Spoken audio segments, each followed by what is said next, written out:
To automatically remove fingers from the frame when scanning a document on Samsung Galaxy S24 Ultra, you have to enable remove unwanted object option in the camera app setting. To do so, open camera app and then tap the setting icon at the top left. Under Intelligent Feature section, tap Scan Document and Text. Next, tap the gray on-off switch next to Remove Unwanted Objects until the switch turns blue to turn it on. To see how it works, tap the back key twice. Hold a document with your hand and then point your camera to the document.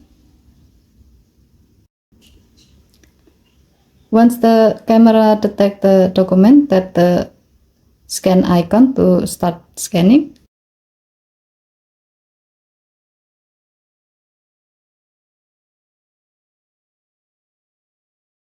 Tap scan button at the bottom left. If needed, you can adjust the selected area so that it can be fit with the document.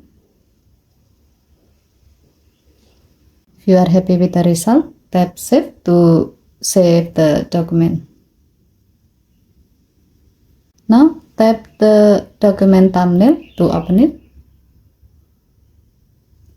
As you can see, there's no finger on the scanned document, even you held it when you scan it. Okay, thank you for watching. Please help to like and subscribe. Have a nice day.